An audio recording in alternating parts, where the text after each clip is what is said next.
Okay, so good afternoon, everybody. Welcome to the Alternative Payment Methodology and Measurement-Based Care Workgroup of the Children's Behavioral Health Implementation Advisory Board. This is our September meeting. This meeting is being recorded, so just to let you all know that if you're not comfortable with that, please do not put your video on. Just a couple of pieces of context before we jump right in. Again, ask you all to say hello and identify yourselves in the chat, just so we have that as a record. In a couple pieces, I am flying solo. Jeff from CHDI is not able to join us. He had other priority, and Eric Schwartz, who helped us to facilitate this work group, has also had agency priorities that are taking precedence today. So I will be facilitating this alone, but we have a full presentation planned and then some opportunities for some question and answer. Just want to remind folks that we're still, this is our fourth meeting. We have what was originally planned for 2 more meetings. We'll pivot it. We want to get, our plan is to try to get an outline or a structure or a template for how we would like to report this work group's recommendations. And then for the October meeting for you to have some kind of response to. And then we'd like to have, if possible, the beginning of an iteration or a draft for the November meeting. We're not sure if we're going to be able to do that, but that's our intent at this point. And by way of a reminder, we had 3 work group goals to review approaches towards alternative payment methodologies and behavioral health. We had the goal to review current and planned state initiatives in alternative payment methodologies. For example, the 1115 waiver, the integrated care for kids, other evidence-based treatment performance incentives, and those kinds of activities. And finally, to make recommendations. And the recommendations are not to make new recommendations necessarily, but that's not off the table, but to kind of direct the concrete suggestions to DCF and the other 11 state commissioners, State Department commissioners, on what would be concrete suggested implementation steps to go forward as a result of the work that we've done here. As a follow-up to last meeting, when we heard from folks from the Clifford Beers and DSS regarding the integrated care project that Clifford Beers, DSS, DCF, and others are participating in.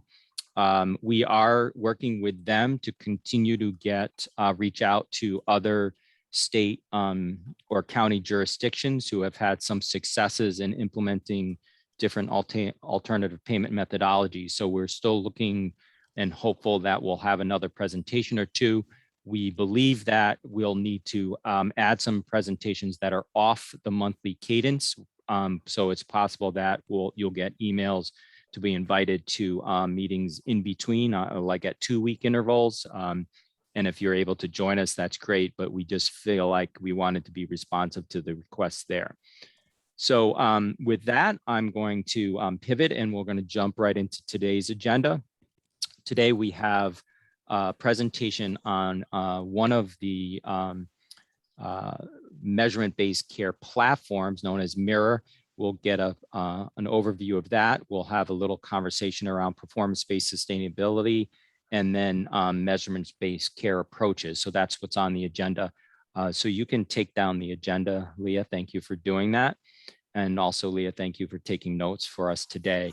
I'm going to introduce Jack Liu from CHDI, who will help to facilitate and do part of the presentation. And then we'll have an opportunity for questions at the end. But I don't believe the folks are opposed to questions during the presentation, but if we could hold the majority of them for the end, that would be great. So Jack, go ahead and take it away. Thanks, Tim. Thank you everyone for having us here. I have 2 co-presenters that I will just turn over to them to introduce themselves in just a moment, but just thank you all for having us. We do have a presentation, as Tim has said. We did blanket out some time for Q&A at the end, but definitely feel free to throw questions in the chat room or just raise your hand in Zoom. That'll probably be the easiest for me to help moderate, and we can definitely interrupt our presentation at any point if there's a very specific or pointed question with anything that we share. So let me just turn it over to our co-presenters, and I will also start screen sharing myself, and I will moderate that. So Dan and Shari, just let me know when to flip to the next screen. But let me just turn on this, and then Dan, may I turn it to you so that you can then introduce yourself? Sure thing. Thank you, Jack, and thanks everybody for having me. My name is Dan Bryant. I'm an LPC and the Clinical Director of Substance Use Disorder Services at Community Health Center, and here in my capacity as Behavioral Health Quality Improvement Chair as well. Hi, I'm Sherry Finelli. I'm the Intake Director and TFCBT Coordinator at Child Guidance Center, which is an affiliate of CHC. And I am a LPC and a registered art therapist. Thank you both for being here. And I guess I should have said something about myself. I'm Jack Liu, as Tim had mentioned, Director of Implementation here at CHDI. So I oversee a lot of the EBT implementations, work in the OPCC space. And again, I want to thank our co-presenters. And also just one quick acknowledgement that to make this presentation happen, it wasn't just from their effort as well, but really the leadership from CHC and CGC Southern to really invest as much effort and time into exploring measurement-based care and then selecting MIRA, and also sharing some of the information they've learned to date, which has definitely opened up the pathways for us, meaning CHDI and DCF, to explore and expand further. So just an appreciation to both those organizations and their leadership. And let me move into the slides. So you should have all received some version of this slide earlier today, but we will definitely make sure to make them available again after the end of this meeting. But our current agenda, now that we've moved through introductions and acknowledgements, is I will spend a little bit of time talking about what we've done to date that uses a type of alternative payment method that supplements volume-based reimbursement, and that is our EBT, performance-based incentive models. Clearly, these models aren't robust enough to be sustainable on their own, but they do help supplement the amount of added work that occurs for evidence-based treatment models. Then we'll move into measurement-based care, at which point I'll talk a little bit about the platform, then shift over to one of our co-presenters, Dan. Then from there, they'll talk about, both Dan and Shari will talk about kind of the implementation at CGC Southern and CHC, and get some more on the ground implementation steps. We'll also talk after that about how we're using MIRA as a pilot for 2 other agencies, CHR and Clifford Beers, moving forward, and then the NBC's role in APMs, and then the Q&A discussion. So that's our agenda for today's presentation. So first and foremost, I just want to acknowledge that this work in alternative payment methods has been something growing, and it's been done in collaboration between CHDI and DCF with our partners on the ground for quite many years now. And the way we've done it was through these performance-based incentives.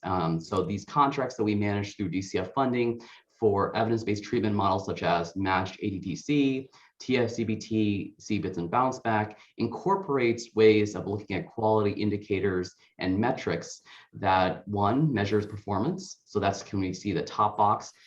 Some examples of this performance-based metrics, and the majority of these type of sustainability funds that we use focus on engagement, the data collection around measures, and being able to witness improved outcomes. We do allocate a portion of funds to workforce development, training, and coaching. So this often includes attending new trainings, bringing clinicians up to speed, and also effort that is required post-trainings, like clinical consultation calls and things like that. And then finally, depending on the EBT that we're managing or monitoring and then providing sustainability payments on, we may have a third catchment area that talks about something specific to that EBT. One example of this is that this year we've integrated this for CBITS and bounce back, recognizing the value of trauma screening across the board in schools. So we wanted to incentivize that as well.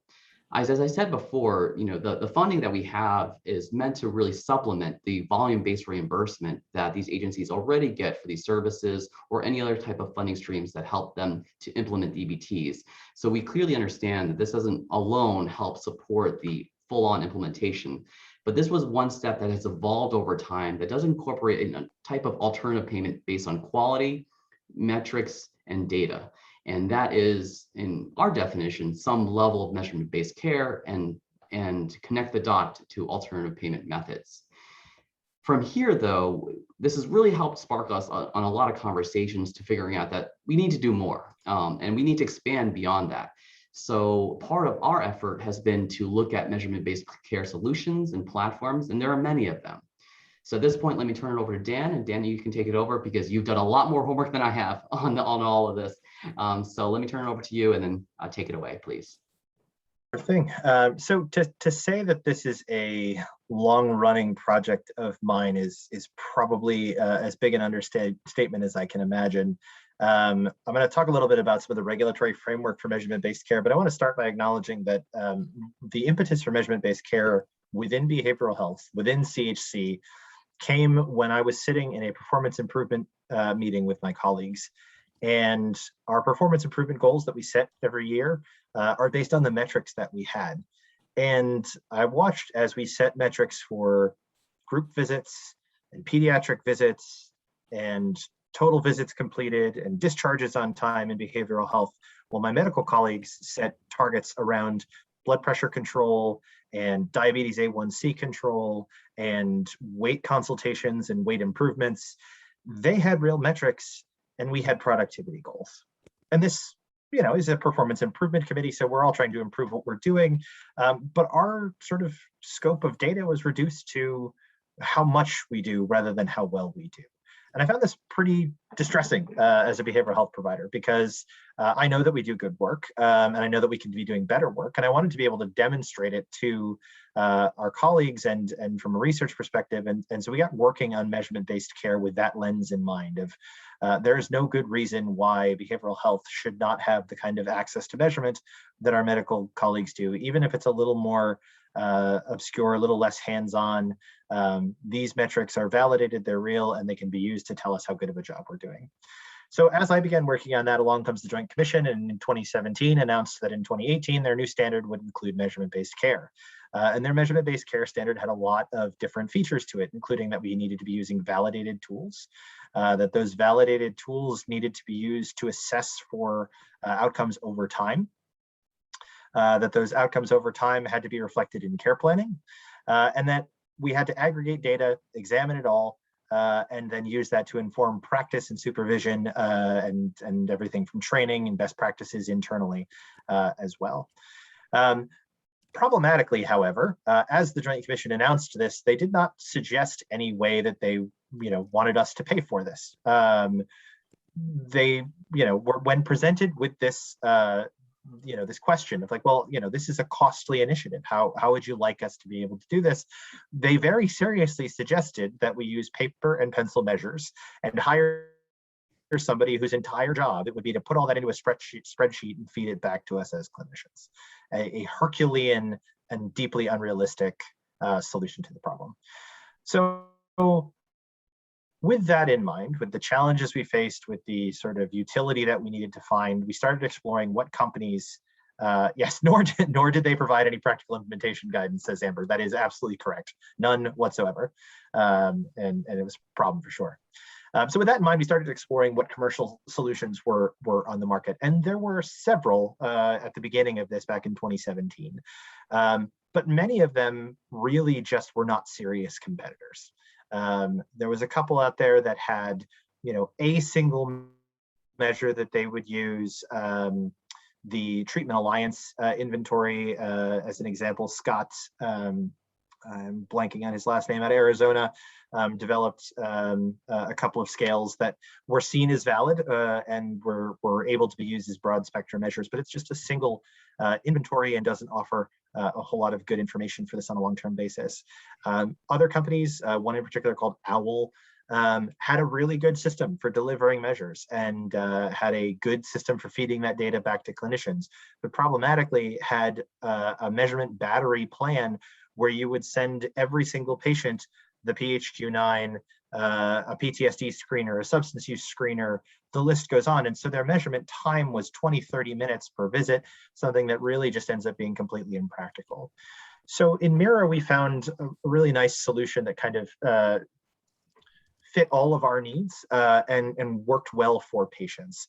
In particular, they have two proprietary measures that are broad-based measures that can assess multiple domains of symptomology in both pediatrics and adults.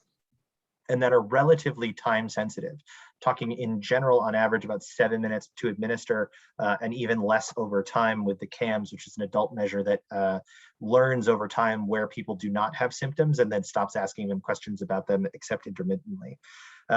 So your time commitment from patients directly influences how likely they are to do it. And if it's going to take them 25 minutes, they're very unlikely to do it. And if it's going to take them 4 to 7, they become increasingly likely to do it.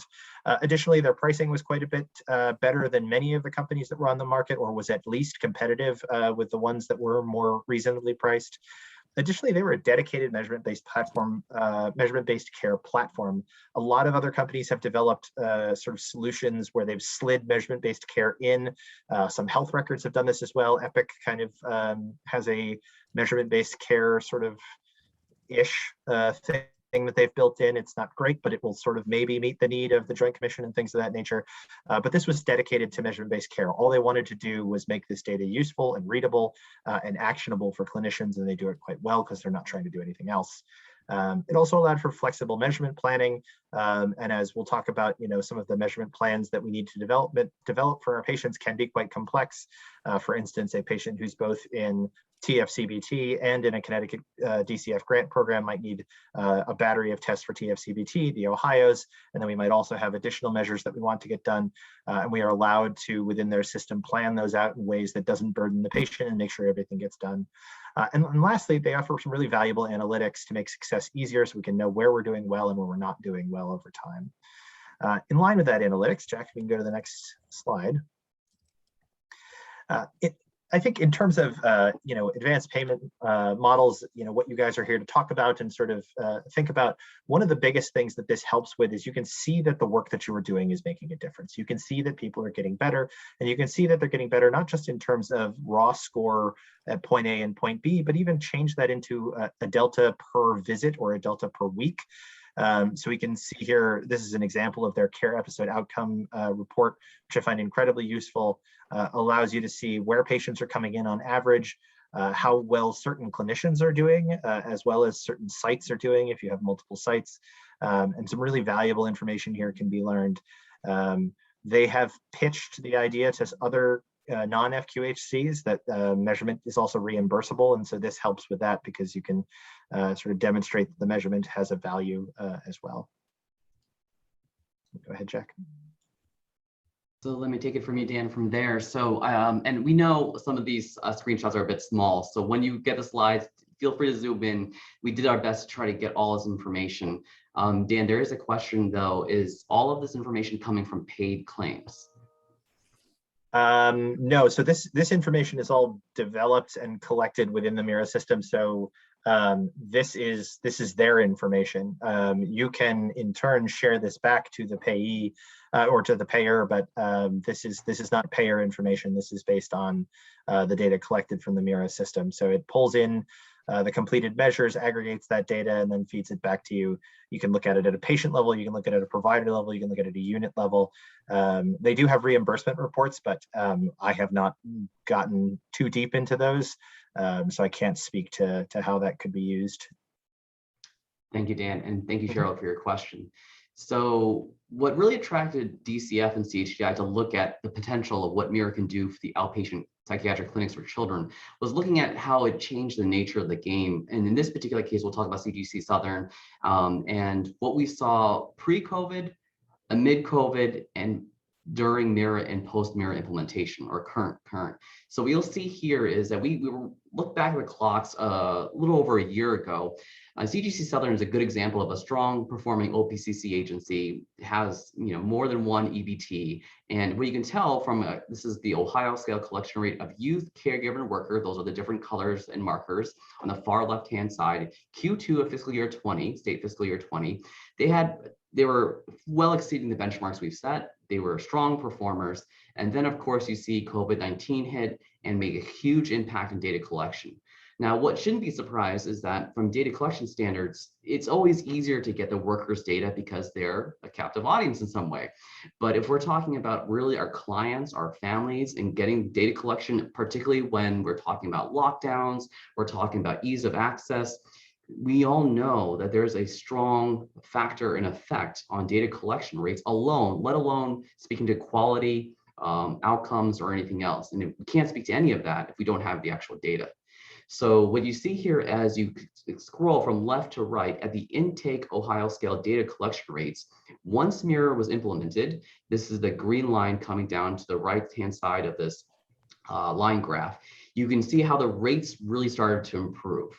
And that was a big show for us at a systems level. I mean, speaking to what Dan said, there's a lot of very, meso or micro levels, but from a system level, this was eye-opening for us. Something like Mira that can use one's cell phone from a secure database, one's email address through a secure link, can basically collect data at the ease for the clients, whether they're sitting in the waiting room, whether they're waiting in the car in the parking lot, waiting to come in, or whether they're at home, so that they can enter in the data and with pretty much real-time entry, go into Mira's secure cloud, and then with that secure cloud, make that available to the clinicians in the room or on virtual services to provide real-time data-informed clinical service. I mean, that was impressive for us. Clearly, as what you can tell is that CGC Southern is still working on this early implementation and really expanding, and we'll talk about that a little bit later, but let's also take a look at the next, the discharge collection rates. Now, that's just intake, right? First session that any client or family would have come at or being served. Now, we also know to be able to collect and compare quality and outcome over time, we need more than just the intake data. We need to know how they're doing over time. So again, you see somewhat of a similar pattern. You see that when COVID-19 hit with the red line, definitely affected the data collection rates at discharge. And during COVID and prior to Mirror implementation, you saw that there's, again, strong effort, worker, more of a captive audience, a little easier with the data collection, not quite as good as intake, but still working hard. Of course, we all know the workers in the field right now are inundated with so much unique effort and so much strain and stress that anything we can do to help make this easier for them is a big, big step in improvement investment. So once Mirror's investment was in implementation started to grow, and this is going into Q2 and Q3 of state fiscal year 21, here you start to see that start to rebound back. And these are, again, may not be as slightly impressive as those intake dates, those intake collection outcome rates. But I will say that from a discharge standpoint, CGC Southern will talk about how they've started to continue to expand their investment here, troubleshooting some of the implementation steps along the way, and have really actually invested some unique effort. So they'll talk about that in some of the details, because Mirror is just one piece of perhaps the puzzle, and then it's all the groundwork that's necessary. And there's a lot of groundwork. So, no one-stop shop of a technological solution is going to solve it for us, but it's going to take a lot of invested effort to really solve these complex problems. So let me turn it over to CGC Southern, and I'll pause right here and go back on mute, and thank you in advance. Thank you, Jack. And so just kind of commenting on some of what Jack was saying with kind of working things through as they occur. Q2 was really like where we got 0 at discharge. Part of what I'll speak about is kind of some of our work with our BI team and working out some of the kinks with batching. So to kind of start, we started with a very small pilot of 6 clinicians over the course of 3 months. During that time, we sat in with Dan, our clinical director, our QI director, and this pilot team, which consisted of a few full-time therapists and a full program directors with kind of smaller caseloads. But we made the decision that each clinician involved would have about 3 to 4 clients as part of this pilot. There was no formalized training. Dan did a lot of our kind of ongoing initial training within the pilot team. And then we kind of just ran with it. Throughout these meetings, we would meet weekly for about an hour. We would come up with kind of what was working, what wasn't, what was client feedback. During this time on the back end, we were also spending time developing a playbook. This was a big lift. Myself and our QI director spent about 1 to 2 hours per week over the course of 2 months, with a couple extra tweaks after that, really kind of mapping out what the playbook looked like within Mira, how to integrate it into our EHR, which is ECW, and then also doing sidebar meetings with the BI team to figure out how to integrate the data from Mira into Pi. Definitely there was a little bit of a learning curve at first. We would bring things back to the meeting. Dan was at this point in time meeting consistently with people from Mira for about 30-minute meetings every week. About halfway through the pilot, myself and our QI director started joining those meetings as well, just to work out specific to CGC kinks that we were experiencing, because this was the first time Mira was being implemented in the pediatric world within CHC. CHC had previously been doing it with the adult providers. So after we developed the playbook, we decided to go with a train the trainer model, which was a new model that Mira had started using. So 5 of our staff members, all part of this pilot, took 8 weeks, 1-hour sessions, and did the train the trainer model. And then we rolled out full staffing, which will be on the next slide. We rolled out the training to everyone. During this train the trainer model, we continued to collect assessments. We continued to be meeting and kind of work out some of the kinks that we were seeing. Things such as, the dates, making sure the Ohios were being sent in the right times based on our contracts. On the BI side, we spent a lot of time extracting data, figuring out how to link the large Excel sheets from Mira into Pi system. Also, we had to build a few additional questions, and we also built an additional report to start to track the reasons why clinicians weren't completing Mira assessments. So we built that within our ECR, electronic health record, EHR, and then we took that and we built a report outside of the Mira system reporting, just to kind of try to look at, is this a clinician kind of situation where it's the same clinician struggling to obtain the data, or is this like a bigger problem where there's a technical reason or something else? So that, in conjunction with the Mira reports and analytics, has been pretty helpful. Go to the next slide, Jack, please.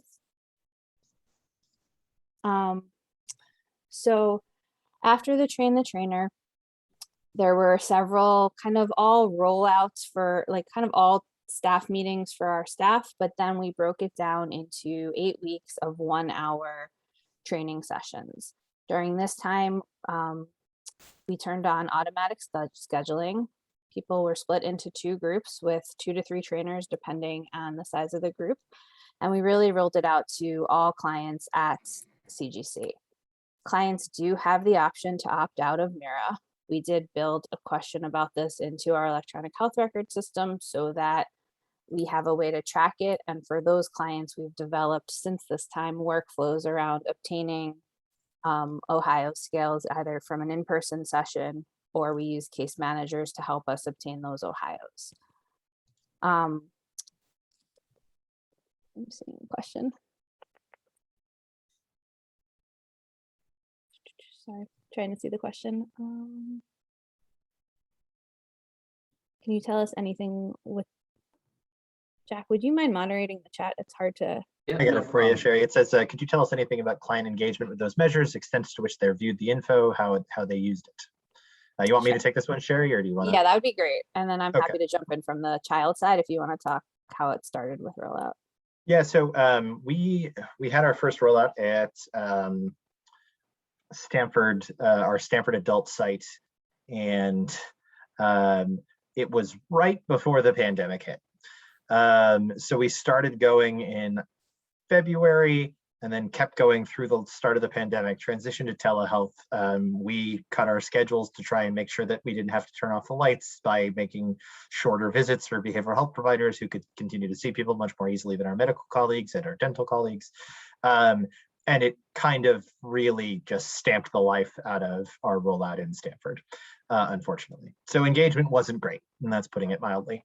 At CGC Southern, we had a much better, more robust, more successful rollout. So right now we're getting about 70% of our patients who receive these measures to complete them electronically, and they're completing them about 68% of the time.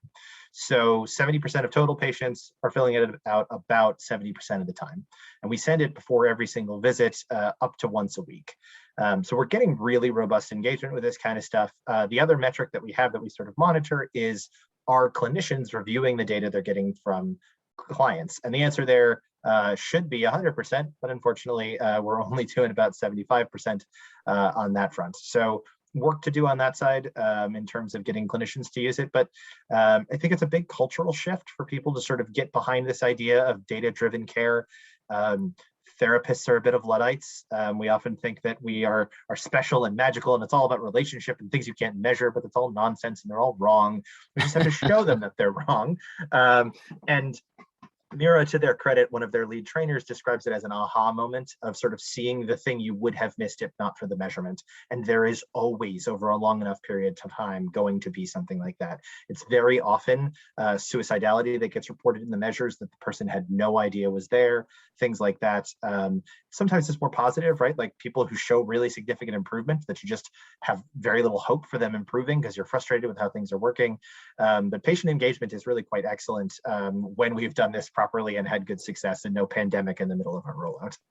And I think with the pediatric population, we are seeing what's really nice about the system is for teens with their own cell phones, which is a lot of them at this point, they actually can receive their own measures and their caregivers their own measures. So I know like my caseload is primarily adolescents. I tend to see greater compliance and completion from the adolescents. We review it in sessions. And so part of our train the trainer model was really teaching clinicians how to use the data. We've since, one thing we're working on kind of building in now as we continue this process is building in review.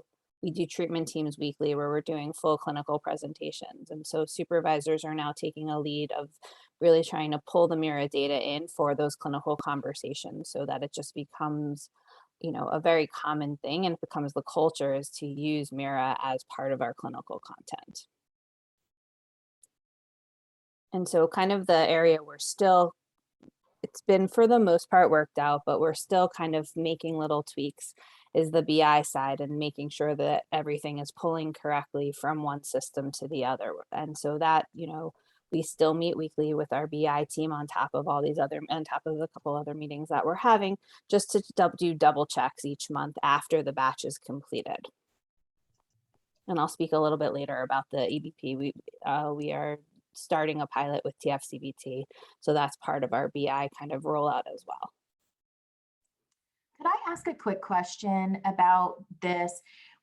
This is Amber Childs. I'm a psychologist at Yale New Haven Psychiatric Hospital and really heavily involved in measurement-based care implementation within our system and our delivery networks. And this is fascinating because I think this is really getting at one of the core components of MBC around data collection. But one of the things that I'm curious about is like the sharing component. And I'm hearing some feedback and information about how clinicians might be able to receive some of the feedback and review that feedback, and maybe even providers to providers talking about the feedback as it relates to a clinical context. But one of the core components of MBC is really having the feedback to the patient themselves and having that dialogue. And so I'm really wondering about the patient-facing experience of this and the extent to which patients are able to engage with and review their own data and sort of how Mira thinks about that. So patients do not have the capacity to review their own data in this system. It is for security reasons and other reasons that I can imagine from a clinical standpoint, like this is, the therapist must share it with them. And that is the expectation, right? Like as we have evolved our MBC practice, that is the expectation that you are reviewing this data, you are discussing it with the patient, you are sharing it with the patient. Clinicians will tell you they don't have enough time, right? It's a pretty consistent piece of feedback that we get about this. But the Mira training has really done a good job of sort of showing the diverse ways that people can use measurement-based care to inform more traditional practice that is not MBC in its own right, but can still be benefit from the measurement. And I think it takes some getting used to, and I think clinicians, you know, again, clinician resistance is a big piece of this problem. But when you get a report, it's very easy to read. I think Jack has a slide coming up that will show you what that report looks like. It's very easy to pick the thing that the patient is showing the most distress around in their report, hone in on it and ask targeted and directed questions around that and give them the feedback that, hey, it looks like based on your surveys that you're really not doing so well this week, that you're really feeling very anxious, and then inform the clinical discussion from that. Yeah, we drill it, we train about it. We have more culture change to go in that regard, but that is part of the expectation, is that they are using this feedback in session to inform the care. That's really helpful. I was sort of thinking a little bit about some of the shift towards transparency and documentation and sharing of notes, and how I think it's really critical that we're seeing in the literature people being able to see their own trends over time, like health trends or other kinds of things. And so was just curious if Mira had a solution for that, but it sounds like the answer is no at this point. Well, so I mean, patients can't access that on their own, but because we do so much telehealth right now, I can share screen and show them their reports live in session, and I do.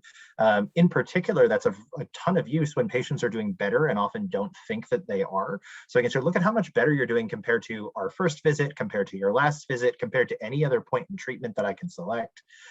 So the visual is very useful in that regard, and we do use it routinely, but it has to be clinician-led. There is no ability for patients to access this on their own. There is also a goal setting within the system that you can use, where the client can write their own goals in their own words. And then one of the questions that gets sent to them prior to session is, what progress do they feel like they've made towards this goal?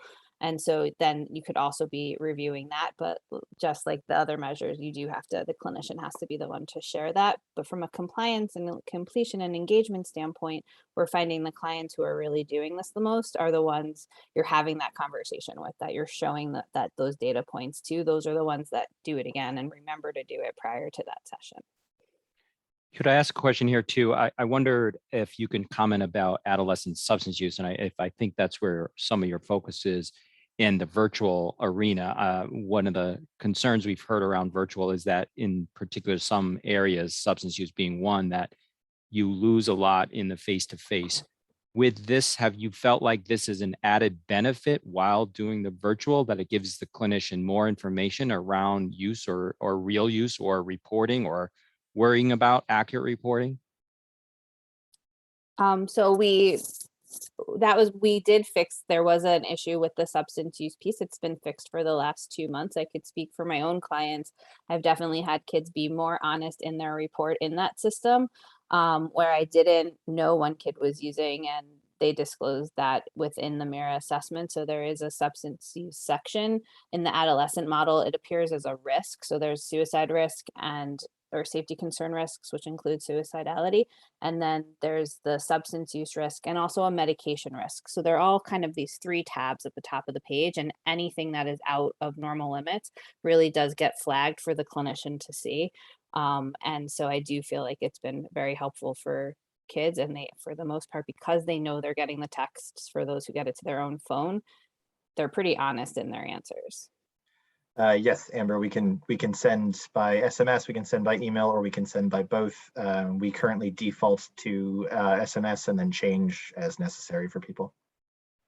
And then, what extent are the data from Mira bidirectional with EHR? So this has been a huge challenge for us, unfortunately, because ECW does not play well with others. So we have just about the worst EHR for a company to answer this question, because Mira ECW promised us an API in December of last year, and at this point still doesn't even have a date for beta. So not great.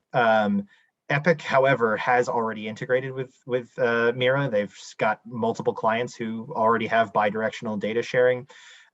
We have at least some advantage in that we have Centricity as a scheduling software in addition to our EHR. And so our scheduling is all automated, and that is back and forth and seamless and no problems there. So all of the measures get sent automatically, and we don't have to do anything in regards to scheduling. And they've done that with Cerner, with Epic, with several other big named EHRs, the VA's system historically as well. So the list is pretty long and extensive, just unfortunately doesn't include ECW. And then lastly, are patients having to are they having to experience like completion of these measures as like a separate piece of software from like their patient portal? Like, for example, we use MyChart. And so are really thoughtful about having people log into different kinds of softwares in order to do things related to the treatment. Yeah, there is no software for this, which is nice. It's all contained within just a web link, and that web link is time limited. It's patient specific. So you get a link, you click the link, it asks for your name and your date of birth. It does not tell you who the measure is for. And if you put in the wrong information, then nothing happens and you can't access it. And if you put in the correct and assumed information, the patient's name and date of birth, then it opens up the measurements. You complete the measurements. It says, thank you, talk to your clinician about the results, and that's it. Then it's gone. And that's all just contained within a web page. There's one more question, Dan. Does the system allow for scaling questions? Can you elaborate a little bit on what you mean by that exactly? Yeah, so one of the things I'm thinking about is when you build out the questionnaires, some of the questions, if you answer yes or no, you then kind of go different directions in terms of your assessments. So I wondered if the system allowed for that kind of management. Yeah, so algorithmic decision-making models can be built into their measures. I know they've got several that already have that. They're also great about building measures. If they don't already have it in place and it's not patent protected, they can build it for you. Something like that is a bigger build, so it takes more time, but they have done it. As a brief example, right? The PHQ-2 to the PHQ-9 is a system that we can use if we want to do. So it asks the 2 screener, and then if that's positive, then it asks the full rest of the screener. So there is that algorithmic capacity within it. Robert's got his hand up, so I go ahead and call on you. Oh, great, thank you. I've been trying to contain myself for the last time because I'm so excited about this. Back in 2012 is when I sort of first was exploring measurement-based care, did some of it my own. When I came to Beacon in 2014, we offered a set of recommendations around implementation of measurement-based care in the outpatient system. Eventually, the company Beacon ended up looking at a whole host of different products that were out there. Neither Mira nor OWL, at least as far as I know, existed in 2014. So they came into existence after that. So the field has matured so much in the last number of years. But Beacon also selected Mira as the sort of program that they would go to, and I was part of the selection committee, and they really do have a tremendous set of features. One of the things that you haven't talked about, which really impressed me, was just the connection with Vanderbilt University and sort of the clinical sophistication of the way that they've built this whole program was more impressive than what I saw with any of the other models. And it's just really great to see this happening, and I'd love to see it be disseminated even further because it's just such a powerful tool. The last thing I'll say is Beacon has 3 different pilots on measurement-based care. They're all in sort of early phases. I haven't checked in with them in probably 3 or 4 months, but I can do that to find out how they're doing because they've tried some other approaches as well to see how they compare that are a little bit less costly, but I think don't offer as many bells and whistles as Mira does. So in any case, Dan, I applaud your work in this area. I think it's fantastic. And, Mira might want to hire you as a spokesperson because we actually brought Mira in to give a presentation to the state here. And it didn't go very well because they didn't present very well. And Tim was there and can attest to that. But, you do an excellent job with it. So I just want to say that. It's kind of interesting because I don't want to get too off track, but Susie Douglas, like the academic pedigree that is at work at Mira is bar none, like just absolutely off the charts good. Like there are very few people who have this kind of experience in MBC that they have on their staffing. And yet she's really a terrible speaker. Like she really just is so academic and so clinical and she knows everything and just like doesn't present well. So I love Susie, but yeah, she's not their best spokesperson, despite the fact that she is the brain trust. So in the interest of time, why don't we just finish up the presentation and then we can break in to have a fuller conversation. So appreciate so far everybody's jumping in. Yeah, and we thought, thank you, Tim, just moving us along. We're going to screen share a few things from the CDC Southern de-identified client, just because this is answering some questions that people are talking about. It's not in our current presentation slide deck. We'll add it in afterward and send that back. But I will screen share and then turn it over to Sherry. Give me a second here. And everyone should be seeing this PDF, right? So this is kind of what, let me just turn it over. So this is what the dashboard would look like for the client when we screen share with the client. So you can kind of see, thank you. This is a client who has some self-harm risk. So you can see the 3 alerts at the top of the screen: self-harm, substance use, and the other one is a medication tab. Thank you. That are really kind of alerting. So anything that's out of normal limits would show up in orange. What's really nice about the graphs that are in here, if you could scroll a little bit left, thank you.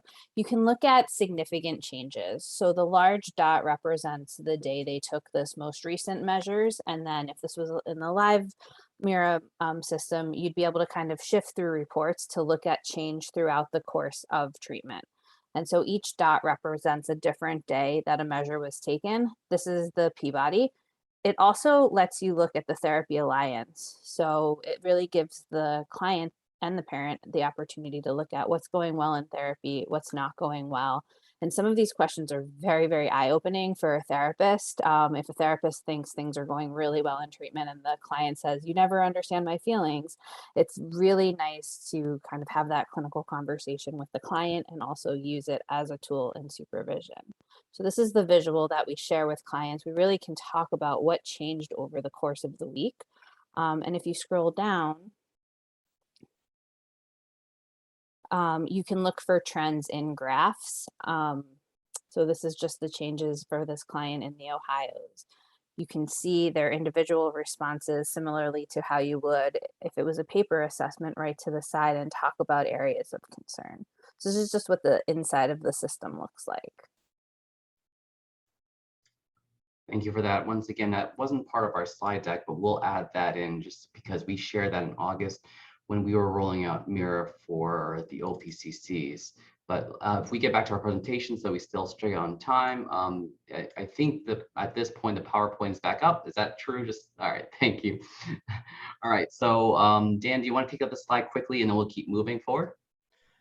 Yeah, so this is, I think speaks to just the benefit of this over time, right? Like it is wonderful in any given moment to be able to see where a patient is and what they're doing, but you can look at systemic changes over time. And they've done some research with other partners and with other agencies and found improvements in adult depression remission, in a decrease in no-show rates. This is particularly of value, right? Like you have a reminder system that engages the patient. It's not just a text message that says, hey, like you have an appointment tomorrow, but they have made a choice to engage with the measures, which says they are further committing to showing up tomorrow for their appointment. They actually have a really useful no-show predictor. So based on engagement rate and past attendance, they can tell you within a reasonable percentage how likely it is a person doesn't show up. And it's actually quite reliable, which is pretty cool. And we also see a significant and faster reduction in child symptom severity as well.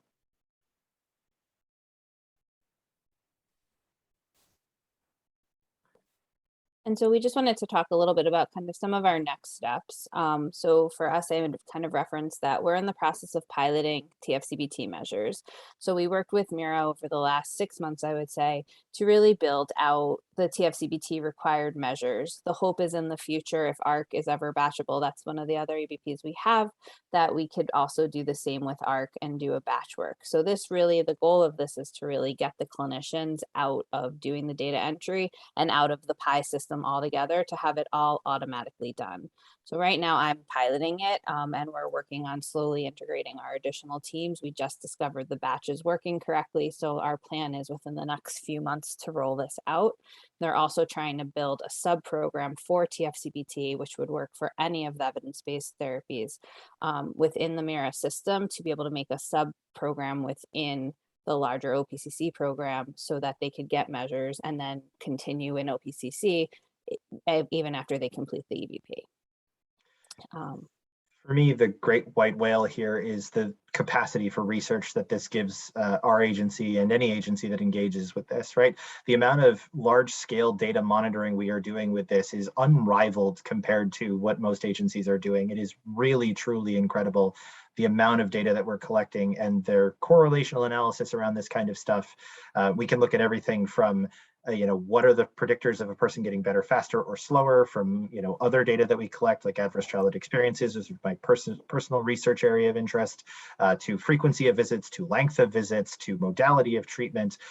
Compare any and all of that to treatment as usual, which is just anybody not engaged in a specific intervention. Is practically limitless, the amount of research that we can do with this information, and what you can dream up is just a fantastic tool for that.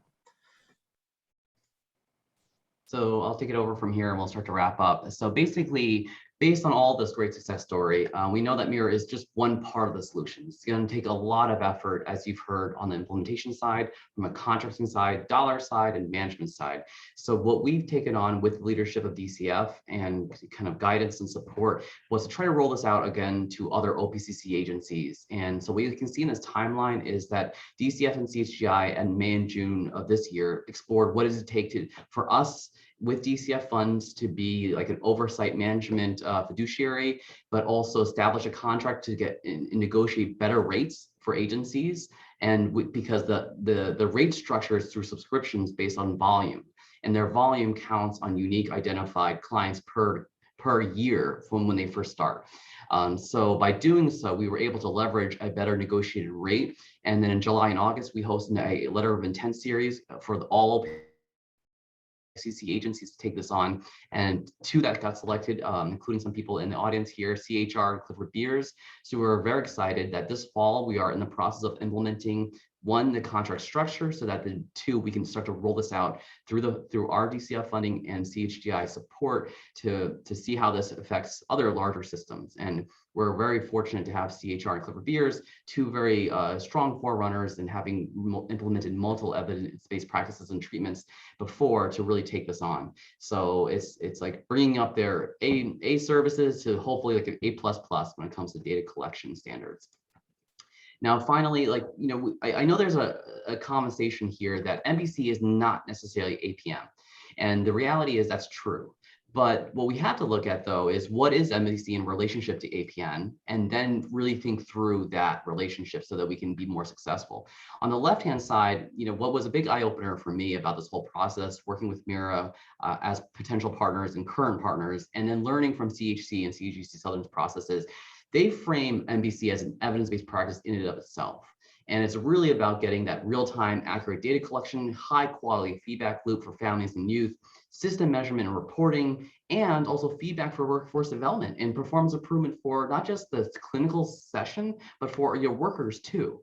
It's like how do we actually get therapists to be therapists again, but with better and data-informed decisions? And that is really what we're talking about, because even though CHGI has been doing this for some time, our data reports are months in delay at best when we're talking about quality improvement metrics. So instead, we're talking about real-time data. So put that into an alternative payment method or model. And now we're talking about responsive input, accurate activity captures to improve timely reimbursement, and then emerging best practice, if you will, and then system level enhancements. So because of time, I'm going to curtail what I was going to say a little bit more, but we can definitely talk about this Q&A here. The one final thing I will leave you all with, in addition to everything that was really well said here, is that this work has really opened my eyes in terms of where we need to go, not just where we need to go be back. Like paper and pencil forms, like we don't need to do a reimbursement model that is 6 months in delay. We can do this within potentially a month or two. And we can be very accurate, not just in the clinical room, from a system-wide standard, but we need to build the infrastructure to get there. So really, I encourage us this conversation. Thank you again for having us. Thank you for CGC Southern and CHC's leadership. Tim, I'll turn it over to you because I know we're short of time. Sure. Wow. Thank you so much, Jack, Sherry, Dan. That's fabulous. Lee, if you could stop sharing your screen, we do have a few minutes. I know there are some folks on who have had some experience with this themselves. Any comments that anybody would like to make, or any burning questions? We probably have time for just one or two.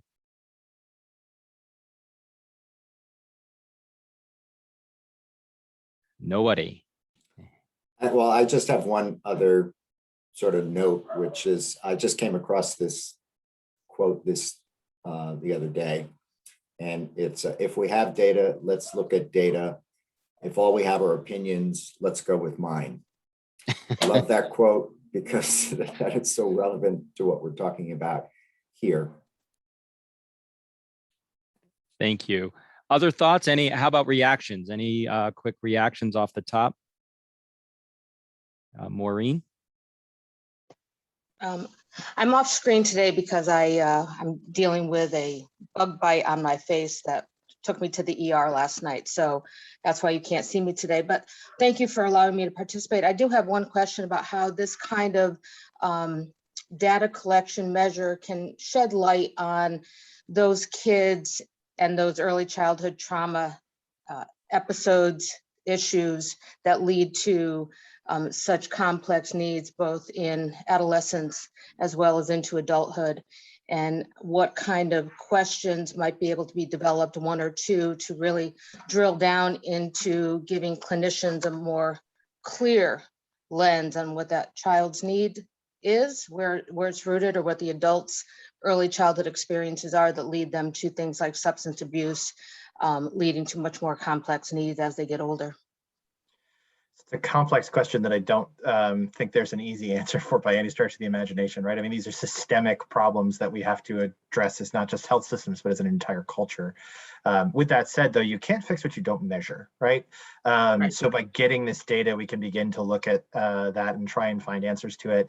And something as simple as an adverse childhood experience survey for the parent is something you could build into your measurement protocol in MIRA that could give you some very actionable information about what are the parents' needs to help reduce the damage that they do to their own child. Well, and I'm thinking more about the kids who lose biological parents by way of foster care, death, deployment, incarceration, and where much of that early childhood trauma has happened or occurred with other caregivers, not with their parents who are now raising them. And so really, in my experience, both as a parent raising children with those complex histories, as an advocate working with families raising children with those complex histories, as well as the daughter of a man who helped thousands of people find sobriety, where the root causes of early use was early childhood trauma unmet clinically. I think there's an opportunity here to develop one or two questions that would be really valuable across the systems to ensure that we're not missing something that would be vitally important to their recovery. Great. Yes. Thank you, Maureen. Mark? You're muted still. Thank you. So apologies if you've already answered this question, but I missed a portion of the early part. The connection between the measurement-based care and the measures that are employed in what was presented today. What's the relationship between that and an alternative payment model or value-based payment proposal? Jack, that may be a question best suited for you. Sure. So I think if I understand your question right, Mark, it's like connecting the link to, say, the Ohio scales to perhaps like a validated measure that's being used through MIRA, and then something like an alternative payment model. Well, I think if we're talking about it from a lens of, well, first we need to collect it, and then we need to be able to measure like improvement over time.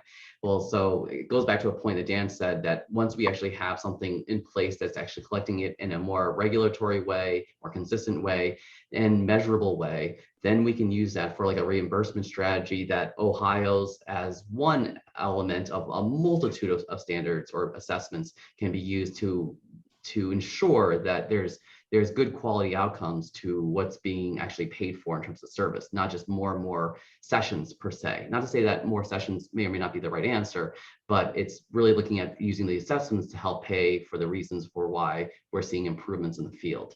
Is that getting close to what you're asking, Mark? Yeah, no, it's getting very close. I'm just wondering of the time horizon, because I believe, I know as an APM group that there's a goal of proposing some sort of value-based payment models, and that requires that there be some sort of scorecard or measurement basis for defining value.